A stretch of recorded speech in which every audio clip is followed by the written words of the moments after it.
Hey, what's going on, everybody out there? This is February 5th, 2022, Saturday night.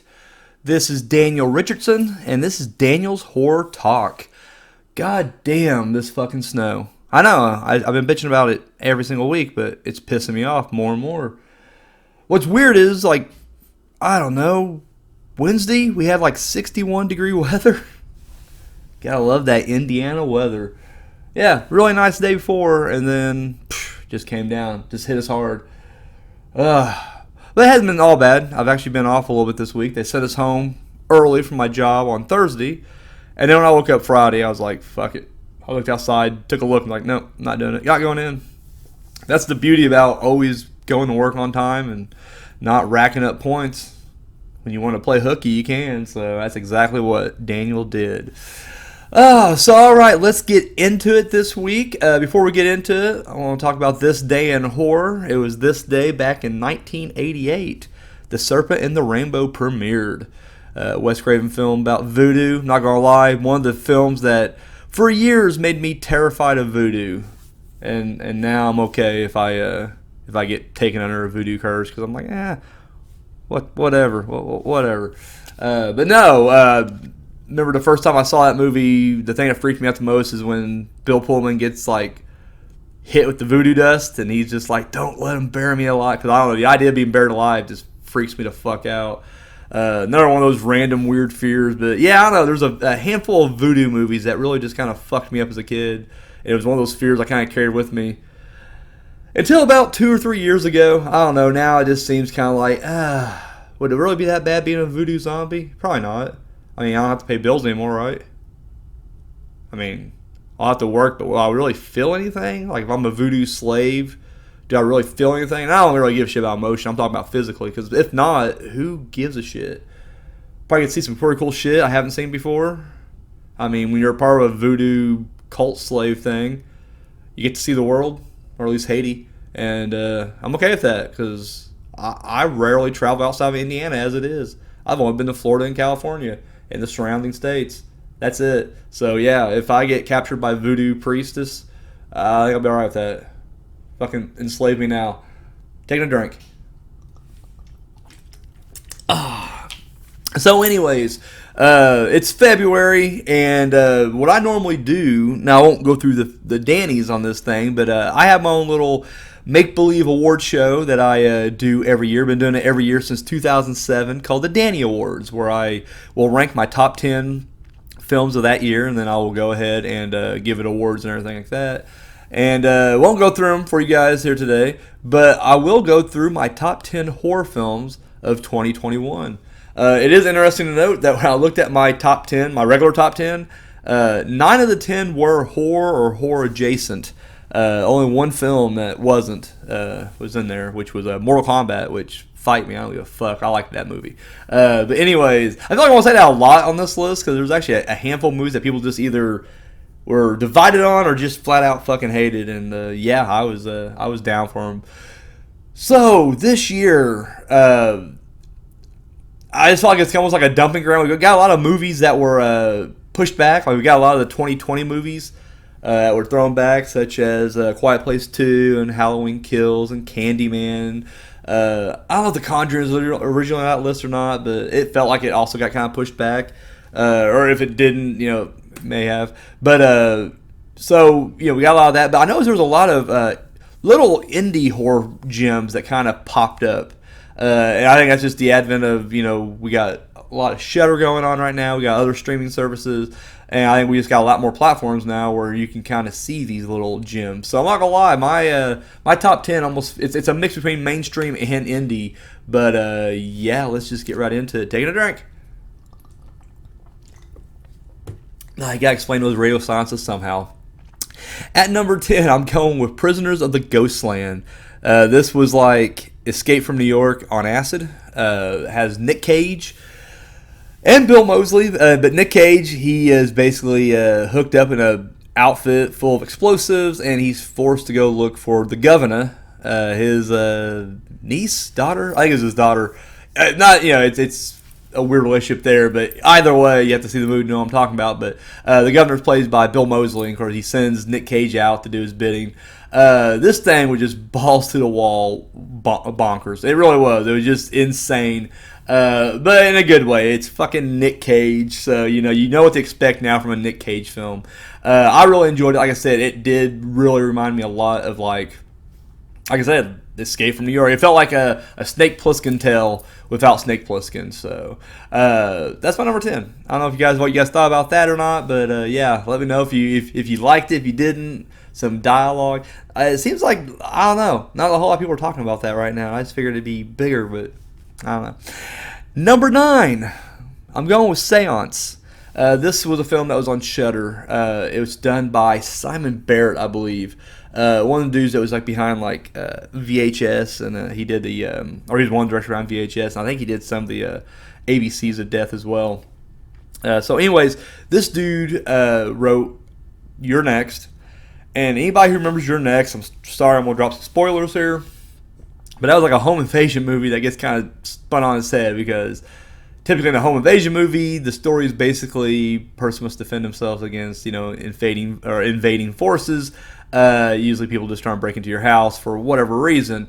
But here, it quickly gets turned around into the people who break into the house are becoming the victims because somebody in this house is like, fucking Rambo and is just picking them off one by one. It was a brilliant film when it came out. I really loved it. So when I heard he was doing another one, I was all about it. I will admit the poster and the clip art that came with it, the little picture you gotta click on for this movie, it kind of scared me off because it just looks like your typical tween CW shit. Just a bunch of young girls standing in front of like a spooky looking house or whatever, and it's just like the font's bright pink and shit, and it reminds me of like something like a Pretty Little Liars or Vampire Diaries or some bullshit like that. And so when I saw it, I was like, eh. But Simon Barrett's name kept kind of ringing in my ears. I was like, all right, let me just check this out. And I was pleasantly surprised. I won't give it away, but there are a couple of twists throughout. And it kind of does the same thing. You think you're watching a certain subgenre of horror, and it turns into another, and then kind of another, and it's just like, oh shit. So I don't know. I was, maybe it's ranked so high because it's the surprise value. I don't know, repeat viewings if it would be as high, but for right now, I'm really digging it. If you ask me what I think about Seance, big thumbs up for me. So, Seance, my number 9 film. Number 8, we're going to go with Werewolves Within. This one, another one just kind of caught me off guard. Now, I never played the game. I know it's based on like a video game or some shit. I don't play video games. Who fucking has? I know people love video games, and that's all good. I just can't sit in front of the TV and play video games all day. What I can do is sit in front of that TV and watch movies all day. So it's a trade-off, I'm not bad-mouthing video gamers and shit because I just don't get into it. But and on the same flip side, most people will be like, Daniel, how do you sit there and watch movies all day long? I can. It doesn't bother me. So anyways, I never played the game, but this movie, basically it's Sam Richardson. I've seen him in other stuff. The only thing I can really pin him down on, he was in Mike and Dave Need Wedding Dates, I believe what it's called. Had Zac Efron and Adam Devine, and he played the guy there. He always kind of plays like how can I say this? I get myself in trouble. Like the nerdy, almost whitish character, but he's a black guy. But he always plays like that kind of character, just very, subdued. Yeah, and so he plays that character here as well. He's the new sheriff in this small town, and of course it reminds me a lot of like not in the way you're thinking. I want to say like a Twin Peaks kind of vibe, but not with like the surreal weirdness. I'm talking about just the weird, quirky characters. Like every character in this movie is like straight out of something Lynch. Like you take the evil malevolence and the foreboding darkness that's hidden underneath the layers of a David Lynch film, take that out and just keep the cast. That's what you got here. Like everybody's just kind of weird and quirky and odd. And anyways, as the title suggests, there's a werewolf on the loose, and this is another one that had a lot of little twists and turns. I'll be honest with you, got twists and turns quite a bit until it gets to the big reveal. I don't think it's going to be that hard to figure out the big reveal. I think early on I was just like, yeah, that's probably what it is. And I was right. I was completely right. But it didn't take away from the journey of this thing. And this thing was surprisingly really funny because the trailer really didn't come off that funny. The trailer just came off like standard whatever, but I was like, well, I want to check it out. I'm curious. Yeah, and I like that Sam Richardson guy, so I was like, let me just check this out. And yeah, very surprised how funny it was, and just overall how good the story was. So I mean, like I said, not talking smack about it. It's a little predictable, but it's fun at the same time. So number 8, Werewolves Within. Taking a drink. At number 7, we're gonna go with The Conjuring. The Devil Made Me Do It. The Conjuring. Here's the thing. I love the Conjuring verse. Even the bad movies. I know, like the Annabelle movies. They start off kind of and then they get better. But even that first Annabelle movie, I liked. I thought it was, I thought it was a fun movie to watch. The Curse of La Llorona, if I'm pronouncing that right, I liked it. Again, these aren't great. The Nun, there are flaws in all these little Conjuring spin-off movies, but I like them. I'm a big fan. And I just remember like whenever they were expanding the universe, I felt like we was going to get like 13 fucking movies, and we never did. So I don't know if they're just trying to pace themselves. They don't want to Star Wars it and just give you too much at once, and then everybody get burned out or what. But generally, I love the Conjuring verse. So even though this is not directed by James Wan, it's still a solid film and a good. And once again, we get Patrick Wilson, Vera Farmiga, if I'm pronouncing that right. We got Ed and Lorraine Warren in this, so it's like I dig. It makes it feel like a main movie because it is. It's part of the main franchise, but at the same time, it's just I don't know. It's magic when those two are on camera. And this is just a really good film. I don't know. I can't say nothing bad about it. Again, this isn't the best outing. But if I had to rank it, I don't know, I'd probably make it number 4, maybe number 5. I know that as far as like the Conjuring verse goes, like I go number 1, The Conjuring, number 2, Conjuring 2. 3 is probably Annabelle Comes Home. I thought that was a solid fucking movie. I loved it. I don't know. I hear a lot of hate about these movies anyway. So, and when this one came out, it seems like a lot of people were kind of meh on it. A lot of meh. So I don't know. I dug it, but I can see where some people may not. But anyways, number 7, The Conjuring, The Devil Made Me Do It. Although if you look up the real story behind it, it differs quite a bit. So, but they got the gist of it. They got the fucking gist of it. So, number 6, we're gonna go with The Night House, and I should add that Rebecca Hall actually won a Danny, Best Leading Actress, or sorry, just Best Actress. I got rid of my supporting and leading brackets. I just got Best Actor, Best Actress. The Night House, woman's husband just recently died, suicide, and now she's being haunted, or so she thinks, or whatever. And so, anyways. We're getting kind of an insight into, that whole thing. Was her husband having a secret life? You don't know. This movie, I really dug. Really, what really helped me out in this movie was Rebecca Hall. I thought she just did a phenomenal job carrying this entire movie on her back. The movie starts off. You think you're kind of going to watch a mindfuck movie, a movie that's going to be very subliminal, psychological, just fucking, I mentioned David Lynch earlier, or, like Fight Club or something like that. Just something that's just going to be like a mindfuck at the end. And it starts off that way, and then by the end, it gets pretty standard, ish. But that's not to take away from this movie. I thought it was really well done, well shot. The Night House, can't say enough good things about it. I would highly recommend it. I will say, I don't know. I can see this again being one of those films that not everybody's going to be on board for. And the ending is kind of like, I don't know. It's a big metaphor. I get it. It's actually, I don't want to say anything. Never mind. I'm backing out on describing this movie. The Night House. Check it out. Form your own opinion. That's my number 6 film. Number 5, I'm going with Candyman. Yes, you know what? I fucking love this version of Candyman. I'll be honest with you. I'm not a huge Candyman fan. I know Candyman is a popular character, and the original film from '92 is a popular movie. I was never huge on it. Now, it is one of those films that the more I watch it, the more I kind of come around on it, but it's still not top of my list or anything like that. And I'll tell you exactly why. I think because when I was younger, I grew up watching movies like Friday the 13th and Halloween, Nightmare on Elm Street, the big 3, along with fucking Texas Chainsaw Massacre, Hellraiser, fucking Phantasm. These all had like these characters. I don't know. I was expecting this to be more slasher, I guess, and that's what I was hoping for. And so, anyways, when I watched Candyman for the very first time, I was disappointed by how much of a slasher it wasn't. Now, I know some of those characters I mentioned from franchises, maybe they don't come off as slasher as much either, i.e. Pinhead or the Tall Man, but still yet, I don't know. They had more going for them, I guess. The magical different dimensions or whatever. Whereas this one was just, I don't know, I just could not get into Candyman. It was too melodramatic. But as I got older, and like I said, when I watched it the first time, I was really little, so like a lot of the social commentary went right over my head. So I can watch it now and kind of appreciate it a little bit more for being different and kind of, go in a different direction or whatever. But with that said, it was still, it's just, and then the sequels just kind of progressively got worse for me.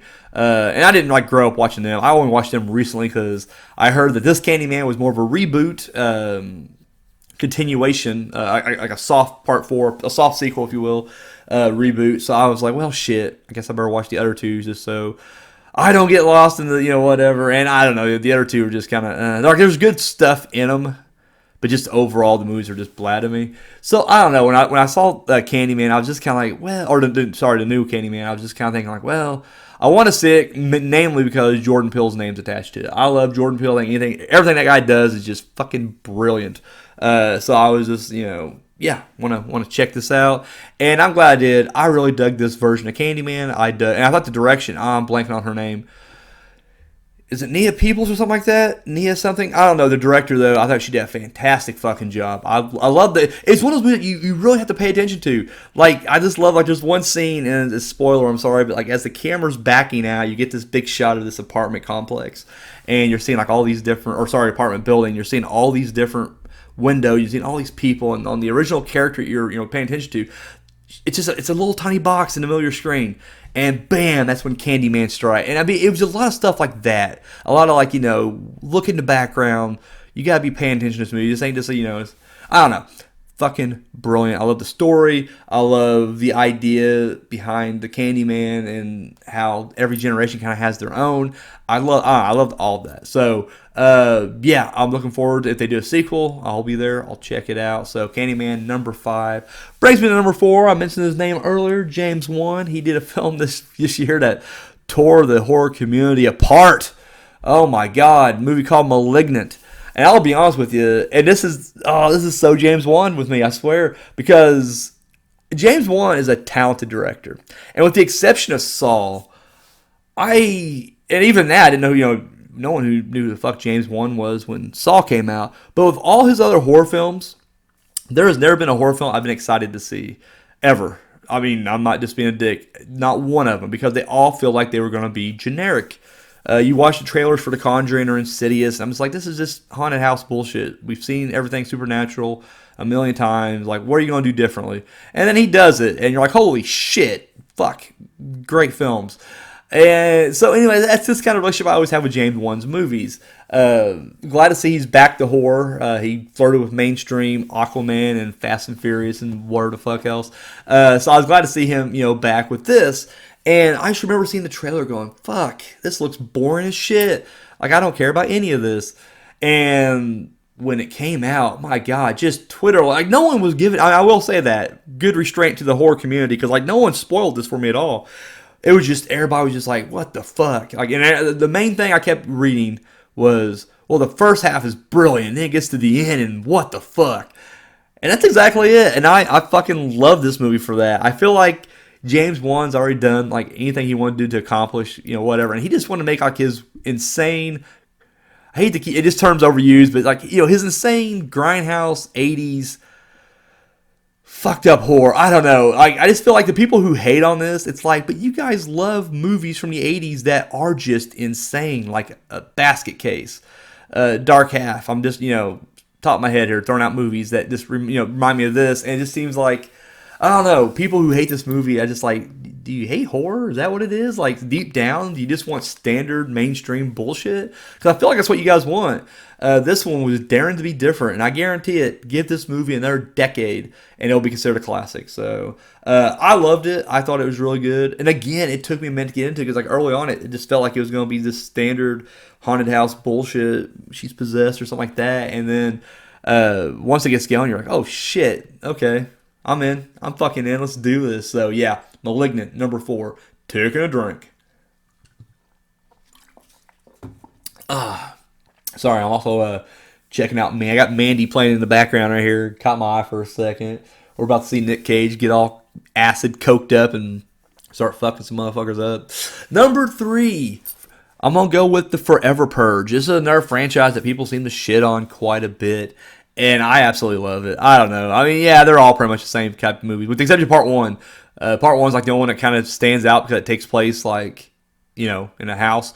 Rest of them are all, like, inner cities, whatever, and you know, you're out in the purge, and I love that. This one feels a little different only because they have the kind of the gimmick of, you know, purge is over, but fuck you thought it was over. Boom, purge keeps going. I think this is also handled. I mean, you know, the purge movies definitely have social commentary, you know, kind of riddled throughout them, and this is no different right here.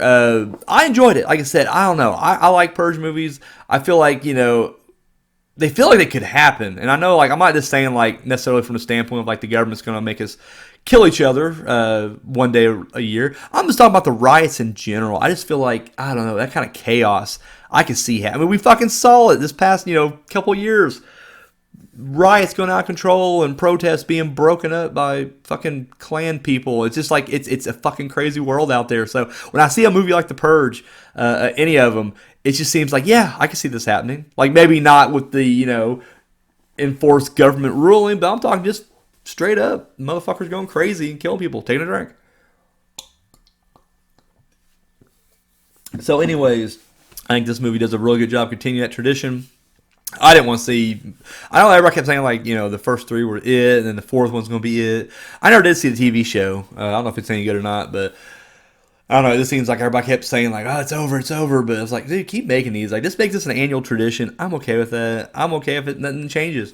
I will say that I would love to see a Purge movie, like, take place in a small town.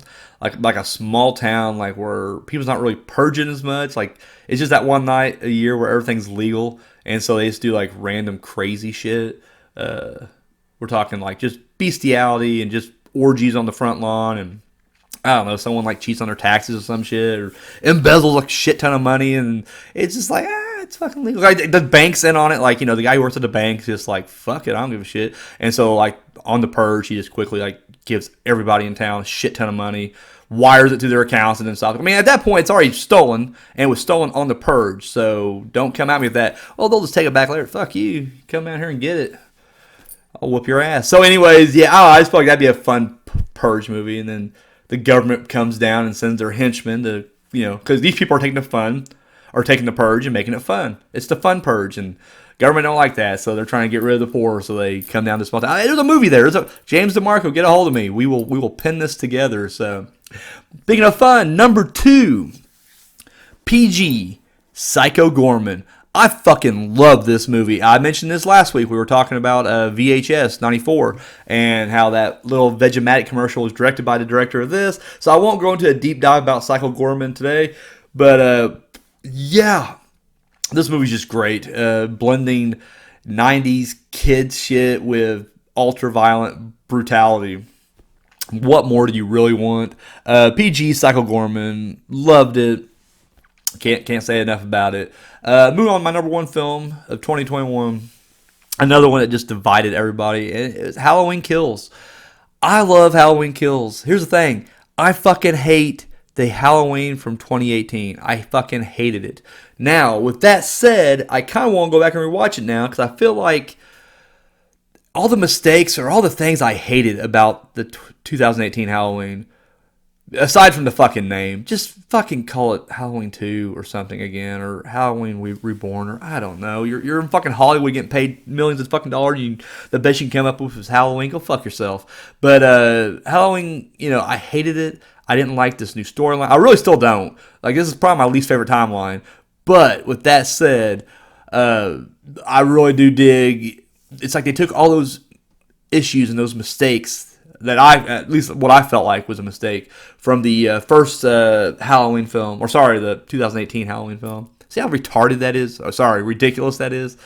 I'm trying to drop the R word. I'm sorry. I made a mistake. I'll probably apologize for that later, but no, it's ridiculous. So anyways, you know, I felt like they definitely took everything that was wrong with that version and fixed it here, and it did make it better.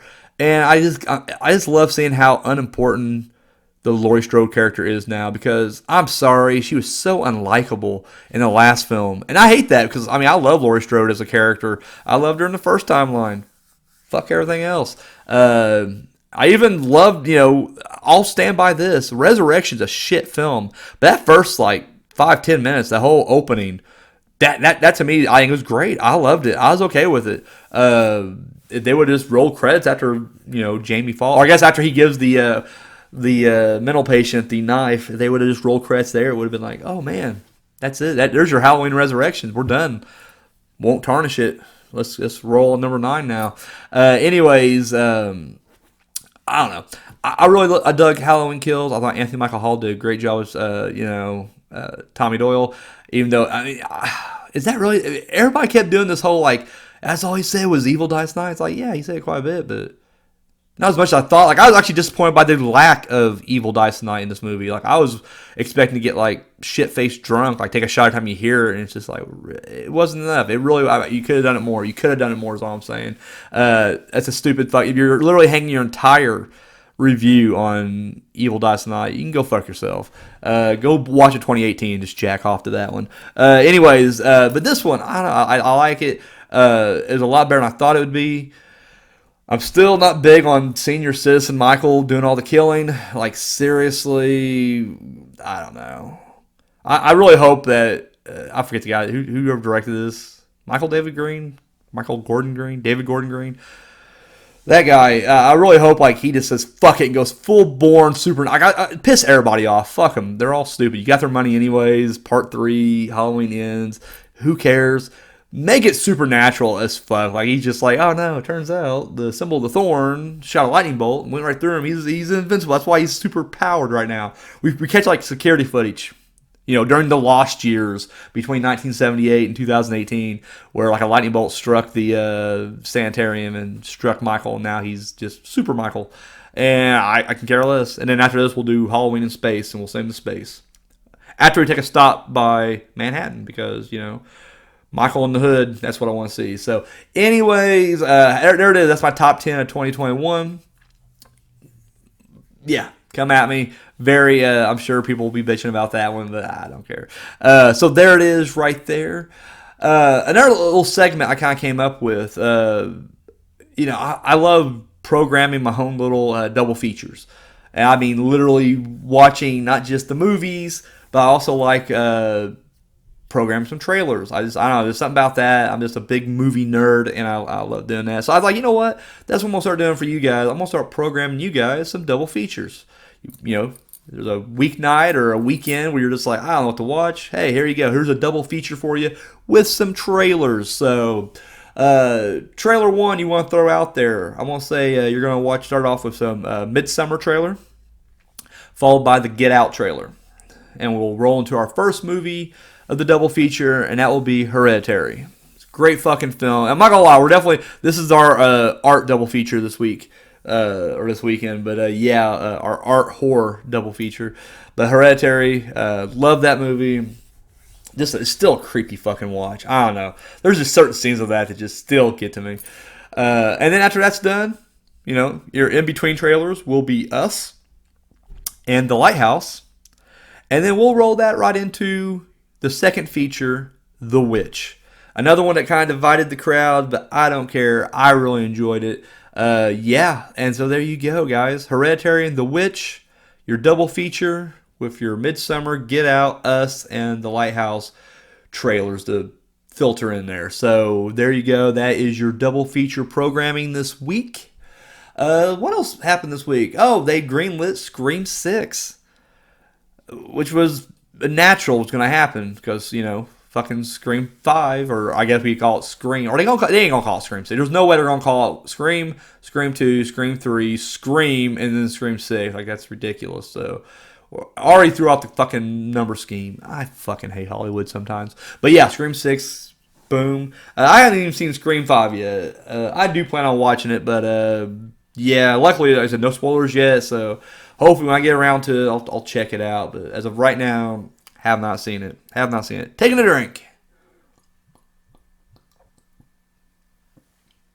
Oh, yeah. Ooh. So, I did watch an old silent movie, a Fritz Lang, easy for me to say, a silent film from 1921. Yes, this is part of my Retro Horror Academy project here, and still planning on watching all these old movies that come out and awarding them. And I feel like, you know what, instead of trying to cram everything into one show, we can do a review of each movie each week, and then when I get to the end of the year, we'll do an episode where we will just kind of cram we'll rank them, but I won't have to go into them because I've already reviewed them on here. And that movie was called Destiny. And basically what it is, there's a young couple madly in love, but when death takes the guy, his fiance must try to convince death to, bring him back. So he sets up a challenge for her. And in this challenge, there's basically these three couples, and she has to save one of them. She try to save all three, and so basically just kind of, I guess he transports her into the female's body, and you just see three different segments play out. So this film was, when I looked it up, this is one of the German expressionist films. This is a German film, Fritz Lang, from 1921. Anyways, this was again, riding that German expressionistic wave, and this film would go on to be very influential. Turns out, now I read two different reports. One of them said that he was really impressed with it, and then one of them said it's his favorite film, but apparently this is a favorite of Alfred Hitchcock. He really loved this film. And then I'm going to butcher this guy's name, but he's a surrealist filmmaker, Louise Brunel? Is that how you say that? Either way, apparently this is this dude's favorite film too. In fact, Douglas Fairbanks, actor from that era, saw this movie and loved it. There is a flying carpet segment, and so he actually bought up the domestic rights here in America for that film, but he had no intentions of showing it. He just wanted to basically take up all the copies so no one can see the flying carpet trick, so that he can use that in the Alibaba and the 40 Thieves film he would do later on. Or 40 Thieves of Baghdad. I don't know. I didn't watch it, but he did an Aladdin type movie back in the day. So anyways, but yeah, even he was just all over this thing. So after watching it, and once again, like I said, when it came out, the reviews were kind of whatever, but then as it, would kind of gain that international exposure, people loved it. And funny thing was, it wasn't good in Germany, and the German critics wasn't huge on it until, for whatever reason, when it plays in France, I believe, and it becomes a huge hit over there, then the German critics are okay with it. Almost like they just didn't think I guess to them, the German success wasn't a big deal. Who cares what the German people think? But if other people like it, well, then we change our minds. We love it too. That's the vibe I was getting from reading the article. But either way, this thing would go down as, a huge film from this era. My personal thoughts on it, my little review of it, I enjoyed it. I really liked it. Again, it's kind of, you get three different stories kind of interwoven there, but I like the idea, when death shows up in this small town, already people are freaking out about this dude. And he buys this land next to this cemetery, and he builds a wall around it, but there's no entrance to it. He just builds a circular wall around what he described as his garden. He's wanting to, make a garden, but you can't, and everybody's always wondering, well, who does that? We can't even get in there, and the wall's too high, and so it's secretive, and people keep thinking there's a hidden door somewhere, and you see him just kind of hanging out outside there, and of course it's revealed later on that this is death, and of course you kind of get that right off the bat anyways, because whenever this carriage is coming to bring him into town, he just materializes right in the middle of the fucking road, and then everybody's spooked when they see him and shit, and he looks like the Grim Reaper, this dude. He can't remember the guy from was it Poltergeist 2? The guy who in real life had cancer, and he was not long for this world, but he turned in a hell of a performance in Poltergeist 2. That creepy looking guy. Yeah, he reminds me a lot of that guy. So anyways, this guy comes to town and, like I said, freaks everybody out, puts up his big huge wall, has this little secret garden. And then, like I said, we introduce this young couple, and right off the bat, when they're at this diner and they're sitting with him, and the girl even has a bit of a premonition, and when she goes to get clean up, she comes back, and her fiance is missing, and they all tell her the same thing, hey, yeah, death. And they don't call him death, but they're the stranger took him with him. And of course, she gets to the garden thing and just ghost everywhere, and they're all passing through her into there. And so anyways, she strikes up a deal with him, and as I mentioned before, he says, fine, here are 3 couples, these are 3 relationships, if you can save any of these, then I will grant your husband's release. And of course, the first one takes place like in the Middle East. The second one is in France, I believe, or Italy. Maybe it's Italy. But then the third one is in Japan. And like I said, in each case, it's a tragic end to these star-crossed lovers. In the Middle Eastern one, the woman's married, and sorry, it's her brother who's really weirdly protective of her. But anyways, and I don't know much about my history. I ain't gonna lie, that's not a subject I pay attention to. Probably should have, but apparently, I don't know what the other country it would have been or what this country was, but the Franks. And I don't know. I just imagine like a bunch of Frank Stallones walking around. But anyways, the Franks, this dude, her lover is a Frank, and they don't like that. And so, anyways, they're trying to carry out their affair, and eventually the palace turns on him, and they end up killing the guy. And so, boom, strike one. Next one we get like I said, I think it was Paris or something like that. And this guy, he's in each of I should mention each of these little segments. The characters from the framing device, or the actors and actresses from the framing device, are all playing characters here. So the girl who just lost her fiance, she's playing the girl in these, stories, and her fiance is, of course, playing the guy in each of these. And of course, all the other characters are kind of, because they introduce all these townsfolk. There's like a judge and a doctor and a school teacher and all this other stuff. There's like 6 of them on the city council. And anyways, they're playing all the characters, and then usually death is the character who either betrays them, turns them in, or murders them, is the character. So anyways, the second one's pretty cool because it's this guy who's married to this young girl, but she's not in love with him. And in fact, she has eyes for this other guy. And so it's clear they're already having this like affair. And so it's very reminiscent of the first one, but it plays out differently in the fact that she's planning on, she writes a letter to her boyfriend. She's like, hey, get out of town. However, this guy, her current fiance, finds out, and he gets the letter. Now, he intercepts it after brutally murdering the guy who's delivering the letter. That's what I thought was brilliant. The guy delivering the letter, they're just like, nope, fuck you, and they just straight up murder him in the street to get the letter back. And I was like, fuck, they aren't playing around in Germany, 1921, that's for sure. But I guess we know where Germany's heading at that point, so I guess it shouldn't be too much of a surprise. Anyways, but when he intercepts that letter, he himself gets a letter where this girl is inviting him, his fiance or whatever, invites him and to her place, but she's gonna kill him. Like she's gonna, have a sword fight and then have one of her servants just knife him in the back with a poison dagger. So he sees this and he switches the letters and he sends the letter to her lover, and he shows up there. And then he gets knifed in the back, and of course it's it's tragic because it's her fault that it happened. And then finally, we go in Japan, where it's this wizard guy, and he's got this these 2 assistants, and they're dating, and everything's good. I mean, they're happy until they go put on a show for the emperor, and the emperor decides not only he's giving all these magic presents and everything, but he's like, not only do I want all this magic presents, I want your daughter or whatever she is to him as well. And of course, that's breaking up the 2. And so, anyways. We get some amazing sequences here. This is where we get the flying carpet sequence.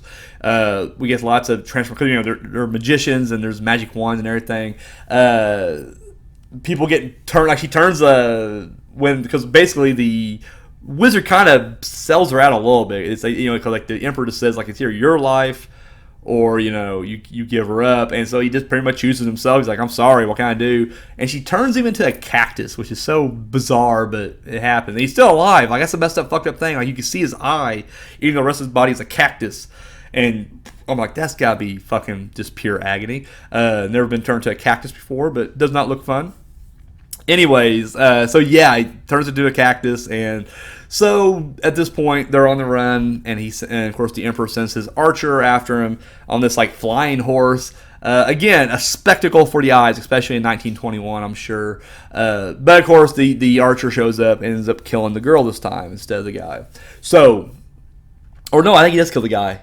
Yeah, he turns herself into a statue, turns him into a tiger, and he kills the tiger, thus killing the guy. So there it was, 3 strikes, she's out. So at this point now, she begs him to reconsider. So then he basically just tells her, if you can bring me a soul, somebody who is willing to die, that has, or may not willing to die, just bring me somebody who will trade their life in, and then I will give you your fiance back. And so she goes to like all these different places, and she's trying to find the worst of the worst, people who are dying already, or beggars in the streets or whatever. It goes to this old folks home, and like they're all begging for death until like she comes up, it's like, hey, I can arrange that, and then they all freak out. During this freak out, and they're all trying to run, someone knocks over like a candle or something, and the whole place goes up, right? This entire like apartment complex. And so everybody is trying to get out. Well, a baby's left behind.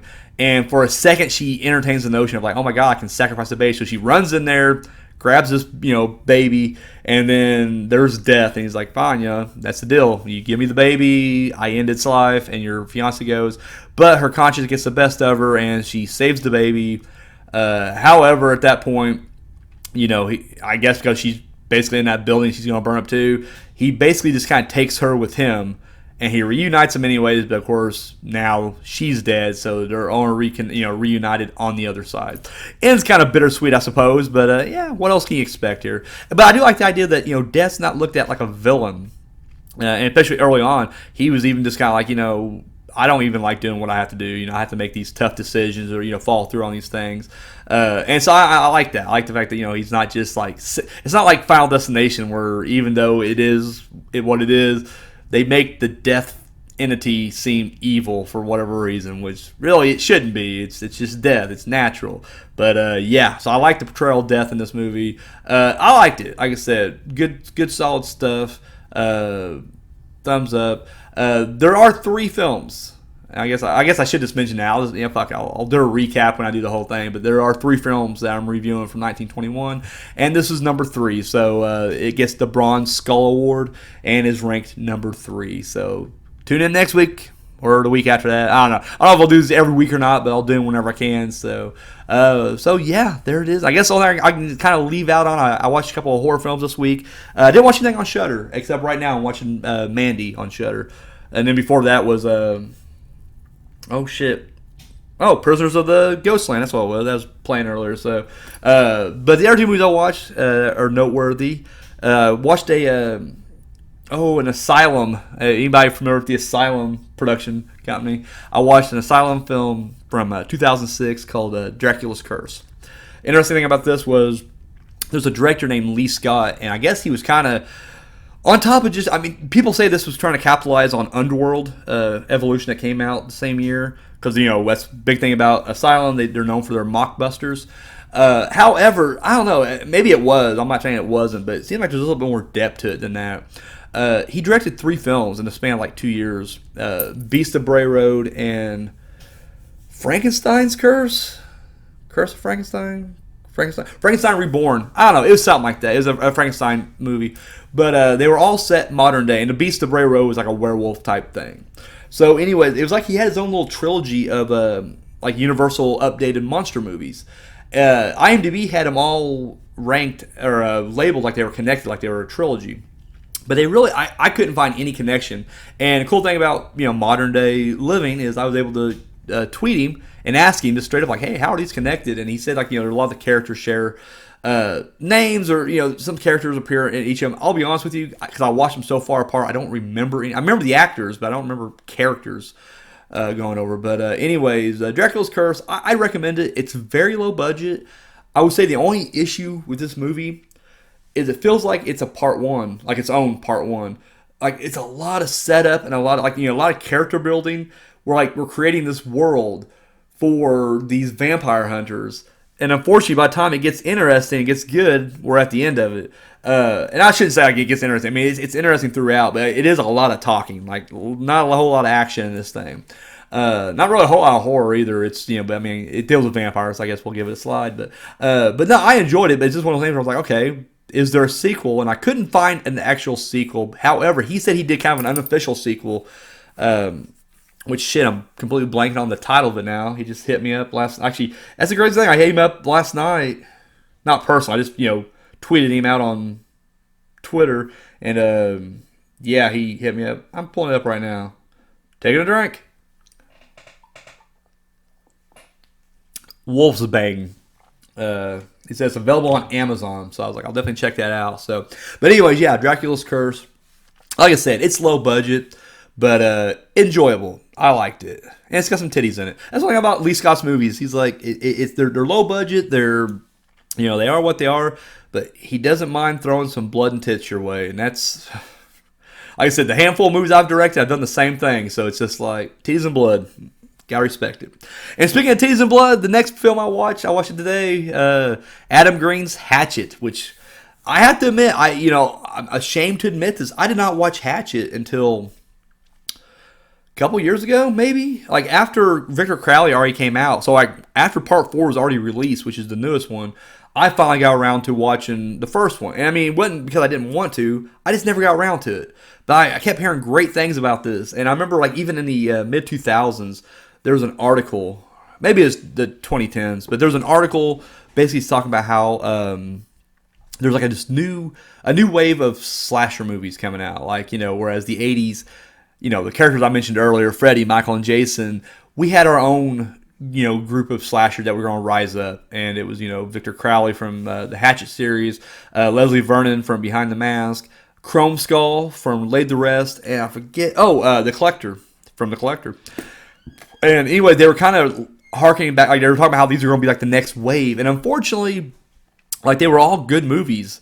I've only seen the first Laid to Rest. I didn't see Part 2, but I really liked the first one. Love both Collector movies. Love Behind the Mask. And I've only seen 2 of the Hatchet films. Unfortunately, I've only seen 1 and 4. Because 4 was on Last Drive-In at one point. But anyways, I loved every one of these movies I've seen.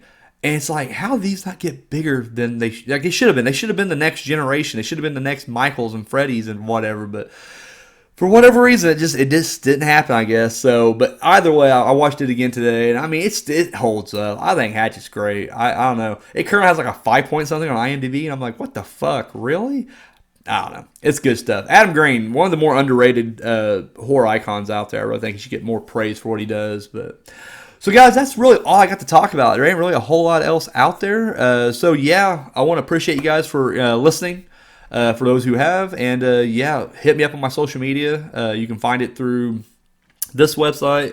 If you're listening to it on Anchor, you can find my stuff. I don't know. I haven't checked out the other sites. I don't know. I know we're distributed like on 8 different platforms or something like that, including Spotify, which is fucking crazy.